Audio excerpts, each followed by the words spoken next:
India का CDMO sector यानी कि contract development and manufacturing organization अभी जबरदस्त ग्रोथ फेज में है। सीडीएमओ बेसिकली फार्मा कंपनीज के लिए एक वन स्टॉप पार्टनर होता है जो ड्रग डेवलपमेंट से लेकर फॉर्मुलेशन और मैन्युफैक्चरिंग तक सब कुछ हैंडल करते हैं। इंडिया की strength strong pharma infrastructure, cost effective manufacturing और ग्लोबल आउटसोर्सिंग की बड़ी डिमांड। अभी हम ग्लोबल सीडीएमओ मार्केट का सिर्फ 4 से 5% हिस्सा रखते हैं, लेकिन 2028 तक ये शेयर डबल हो सकता है। और ये ग्रोथ सिर्फ डोमेस्टिक स्ट्रेंथ की वजह से नहीं है। ग्लोबल फार्मा जायंट्स अब चाइना +1 स्ट्रैटेजी फॉलो कर रहे हैं, मतलब चाइना के साथ साथ आउटसोर्सिंग का एक बड़ा चंक इंडिया को मिल रहा है। आज हम बात करेंगे 2 ऐसे इंडियन प्लेयर्स की जिनके रेवेन्यू का 33% से ज्यादा हिस्सा सीडीएमओ बिजनेस से आता है और जो इस फास्ट ग्रोइंग वेव को कैप्चर करने के लिए पोजीशन लगते हैं।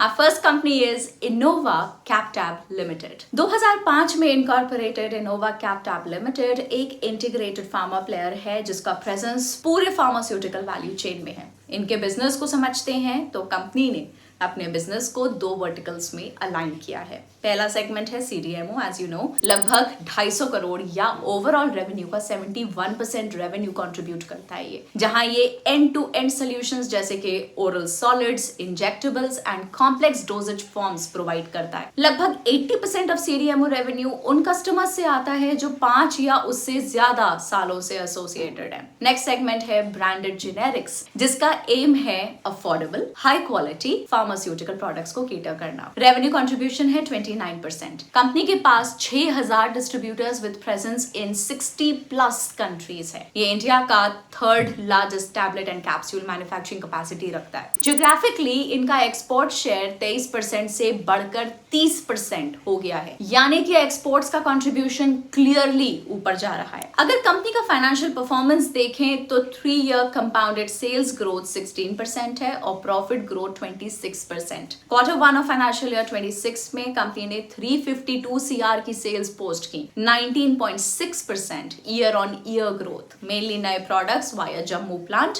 और मार्केट एक्सपेंशन के कारण। सीडीएमओ बिजनेस की बात करें तो इसने 249.5 CR रेवेन्यू दिया, लगभग 8% ईयर ऑन ईयर ग्रोथ। अगर फाइनेंशियल ईयर 23 के बाद का ट्रेंड देखें तो सीडीएमओ का ग्रोथ पेस थोड़ा स्लो हुआ है, क्योंकि ये इनहेरेंटली एक साइक्लिकल बिजनेस है जिसमें अप्स एंड डाउन्स नेचुरल होते हैं और जिसको क्लोजली ट्रैक करना पड़ता है। लेकिन ये पिक्चर आगे बदलने की पूरी उम्मीद है, क्योंकि कंपनी के ऑनगोइंग प्रोजेक्ट्स, रोड मैप और long term prospects CDMO growth को फिर से मोमेंटम दे सकते हैं। एक्सपेंसेस भी 19.1% बढ़कर 300 CR हुए, पर कॉस्ट प्रेशर कंट्रोल में रहा, mainly stock in trade changes की वजह से। तभी ऑपरेटिंग प्रॉफिट 23.8% जंप करके 52 CR और ओपीएम 48 BPS इंप्रूव होके 14.8% तक गया। डेप्रिसिएशन 120% से बढ़कर 11 करोड़ हो गया, हायर कैपेक्स और एसेट एडिशंस की वजह से। इसका इम्पैक्ट नेट प्रॉफिट पे दिखा सिर्फ 6.9% ग्रोथ से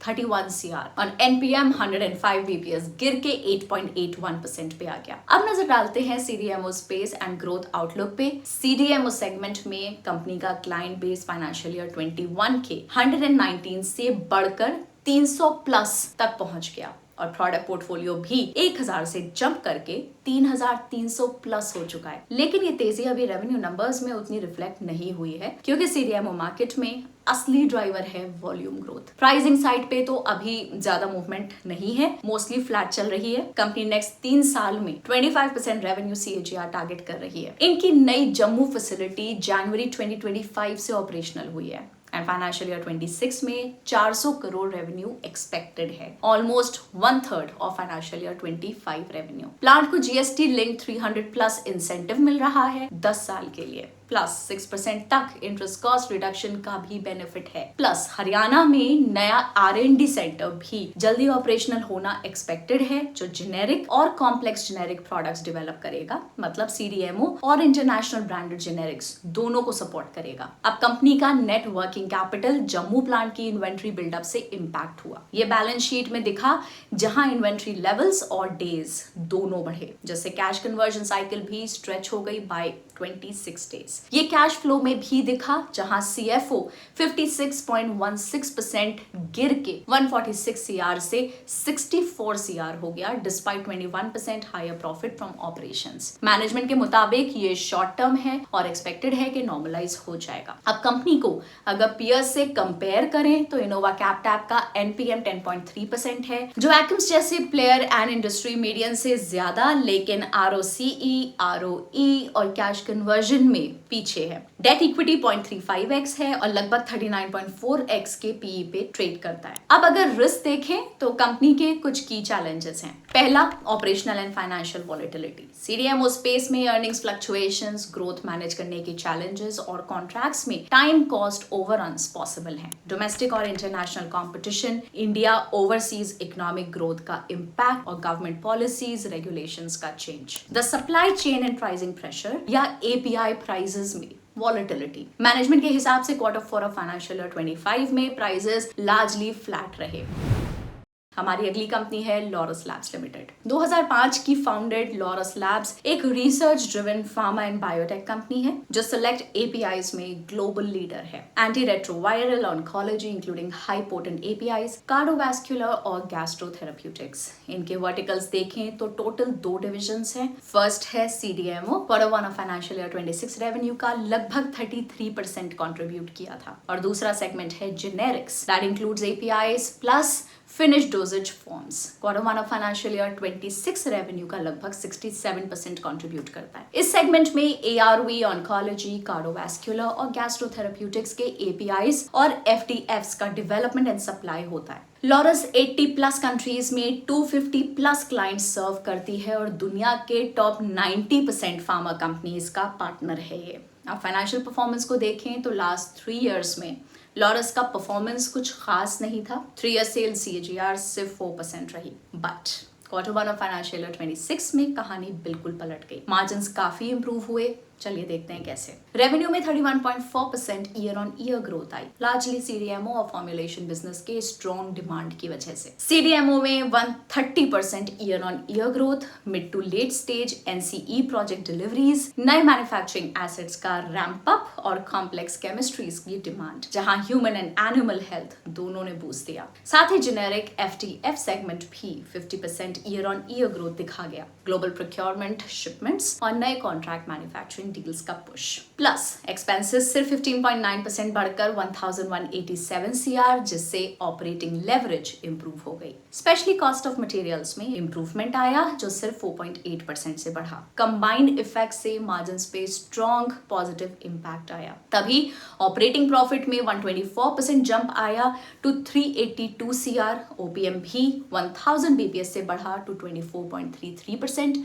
शोइंग एक्सेप्शनल मार्जिन एक्सपेंशन। यही ग्रोथ बॉटम लाइन पे भी रिफ्लेक्ट हुई, जहां नेट प्रॉफिट भी ऑलमोस्ट 13x एक्सपैंड हुआ। अब ग्रोथ आउटलुक पे नजर डालें तो major scene is CDMO segment scale up. CDMO segment का कंट्रीब्यूशन आने वाले कुछ सालों में 50% तक पहुंच सकता है। पाइपलाइन काफी स्ट्रांग है, 110+ एक्टिव प्रोजेक्ट्स, जिसमें 90+ ह्यूमन हेल्थ और लगभग 20 animal health and crop sciences में है। Q1 ऑफ फाइनेंशियल ईयर 26 में लॉरस ने 265 CR का कैपेक्स किया और फाइनेंशियल ईयर 26, फाइनेंशियल ईयर 28 के लिए 2000 CR का और प्लान है, मोस्टली CDMO कैपेसिटी एक्सपैंड करने के लिए, जो human health, animal health, crop protection और बायोटेक्नोलॉजी कवर करेगा। पूरे 4 से 5 साल का इन्वेस्टमेंट प्लान 5000 करोड़ का है। मैनेजमेंट का टारगेट है कि नेट डेट रेवेन्यू के 50% से नीचे रहे और नेट डेट टू EBITDA 2 से 2.5x के अंदर हो। Q1 ऑफ फाइनेंशियल ईयर 26 में नेट डेट 2388 CR थी, जो net debt to EBITDA ratio 1.8x पर ले आया। ये Q4 ऑफ फाइनेंशियल ईयर 25 के 2.3x और फाइनेंशियल ईयर 24 के 2.9x से काफी इंप्रूवमेंट है। एक्सपेक्टेड है कि हाई मार्जिन CDMO सेगमेंट का स्केल अप मार्जिन को अगले कुछ सालों में 150 से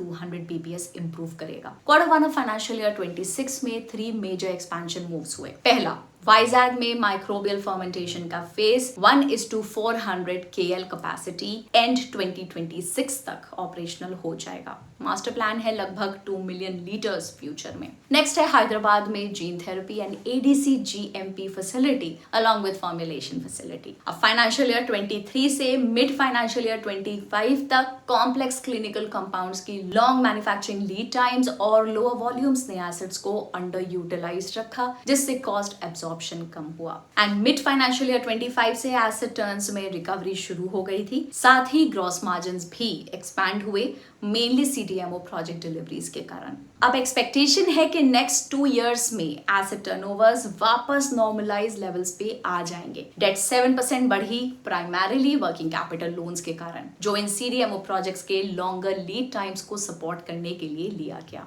बोरोइंग 7.2% अप और शॉर्ट टर्म बोरोइंग्स तो 19.8% जंप कर गई। Increase working capital requirement balance sheet में भी रिफ्लेक्ट हुआ एंड ये इम्पैक्ट डेटर और इन्वेंट्री डेज में भी दिख गया, दोनों बढ़े, जिससे कैश कन्वर्जन साइकिल 36 डेज लंबी हो गई। कैश फ्लो साइड पे CFO 666 CR से गिर के 602 CR हो गया, 9.55% का drop. Even though profit from operations 39.4% jump करके 1114 CR तक पहुंच गए। रीजन, वर्किंग कैपिटल चेंजेस काफी एडवर्स रहे, 29 CR से गिरकर -375 CR, लगभग 12x का इम्पैक्ट हुआ, जिसने ओवरऑल CFO पे काफी प्रेशर डाला। अब अगर इनको इंडस्ट्री से कंपेयर किया जाए, Laurus Labs steep PE premium पे ट्रेड करता है डिस्पाइट वीकर ROC, ROE और slower 3 year sales growth. Net margin और कैश कन्वर्जन भी मीडियन से नीचे हैं, जबकि लेवरेज काफी ज्यादा है। This brings us to risk analysis. पहला है लंपीनेस।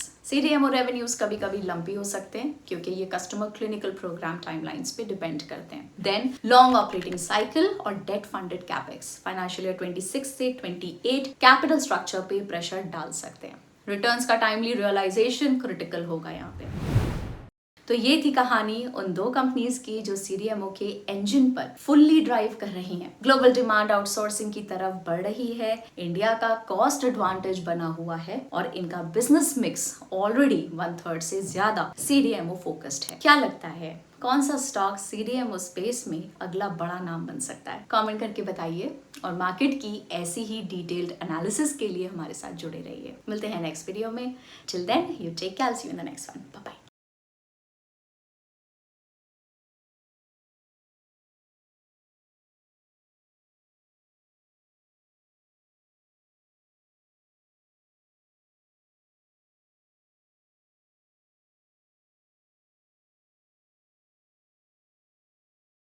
Investment in securities market are subject to market risks. Read all the related documents carefully before investing. Please read the risk disclosure documents carefully before investing in equity shares, derivatives, mutual fund, and or other instruments traded on the stock exchanges.